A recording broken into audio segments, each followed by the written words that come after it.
Donncha O'Callaghan will be pulling the curtain down on a glittering 20-year rugby career after Warriors clash with Harlequins at Sixways on Saturday, kick-off 3 p.m. And here's what he told the local media in the last press conference of his playing career.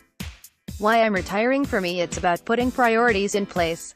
I've made massive sacrifices throughout my playing career to miss out on certain things, but I think in the last few years, with everything that's gone on with really close friends, you realize that family is so important.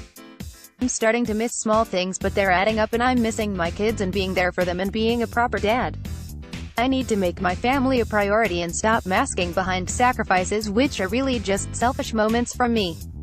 With that said, I've had a great time, I've made incredible friends and picked up values and characteristics from within the game and the people that have influenced me from underage level and up. I've loved it, and I'm honestly so thankful to the game, the way it's shaped me as a person and as a man. It was important family-wise for them to know I was calling time on my career. That's something I've mulled around with for the past few months. I can easily keep playing, but there comes a time when you just have to draw a line in the sand. Body-wise I feel good and I could keep going on, but I think there's a time when you have to prioritize, and hopefully I'll be remembered for being a good rugby player, but I'd rather be a great dad. My little boy is starting to dress up in Elsa dresses from the film Frozen and hanging around with princess outfits, so I think he badly needs a male influence around the house. Thank you, my wife, family and friends. Every time I go back to Ireland I'm quite glad my clothes aren't out in the front garden. I've been at Worcester for 3 seasons now, so there'll be a bit of a transition with me going back. I've loved it and I'm grateful to my family and especially my wife Jenny. You have to be selfish to be a top-end sportsman, you have to be so focused for yourself, and she's allowed me to do that because she knows how much I love it, so I'm thankful to her and the family for backing me, and that's led to me having a decent enough career of it. Best moment in the game, it was my first cap. The provincial game has gathered momentum, but when I was growing up, if you were into rugby, it was all about playing for Ireland. I've never been so proud as when I ran on for my first cap. I was bursting with pride after the game. I remember we won with Ronan O'Gara slotting a drop goal to win it, but even if we'd lost by 80 points I'd have still been delighted. It was just a special moment. To see how proud that made my family gave me a massive lift. It's the one that stands out. There were definitely more successful days, but from 6 years old, it's the one you always want. My time at Worcester, I've loved it at Sixways. It's been a roller coaster at times because you want to perform and do better and push on. For myself personally, I think I've developed in the leadership role, which is something I maybe stood back from for years. Obviously I've been lucky to be around really influential leaders and always picked it up, but if I could go back I'd have helped them more, because you realize how important it is and everyone can lead in different ways. We have a brilliant structure here at Warriors and we have brilliant younger guys, and it's helping them to find their voice. There are guys that lead with their actions, but for me to step up was a personal improvement, and also just playing every week. Before I signed I probably didn't give the premiership the respect it deserved, but it's full on every week. It's non-stop. I'm leaving with the fondness of how competitive it is and how hard it is.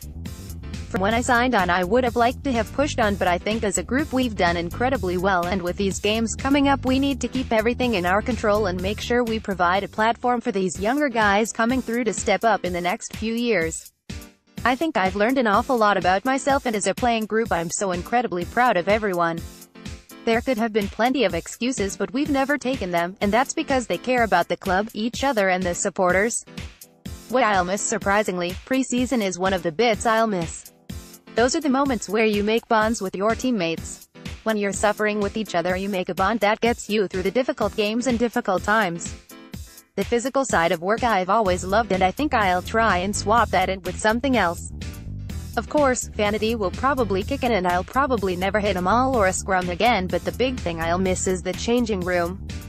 The fun, the crack, the hanging around with each other, the common goal of a group of lads working together towards something.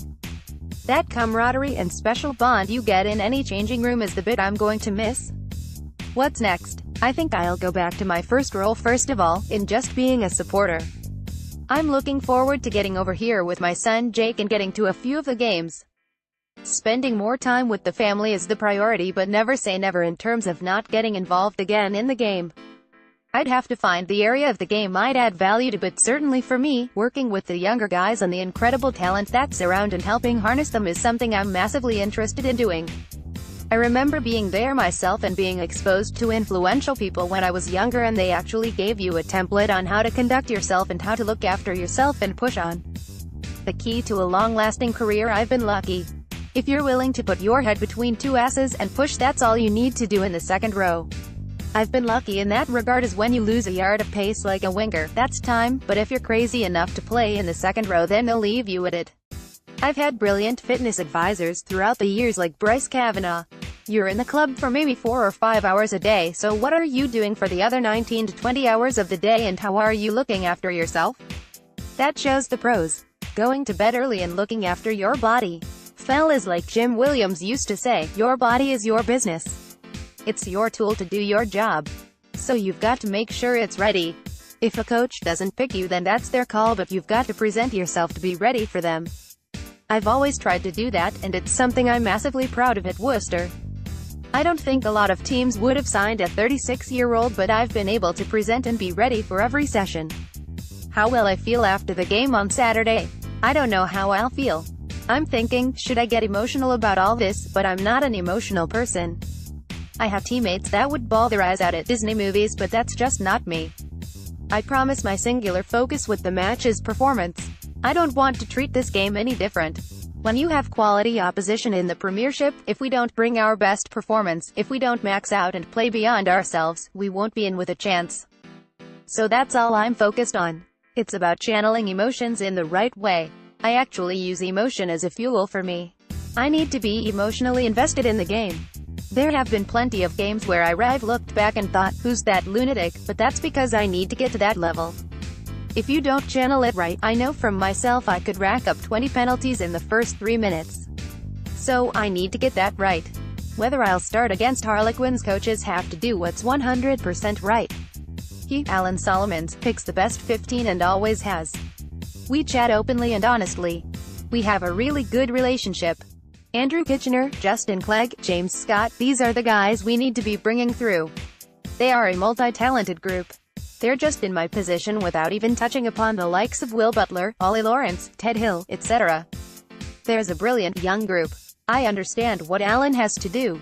He's got to get the group ready and right. You want the guys breathing down your neck because you need a competitive squad.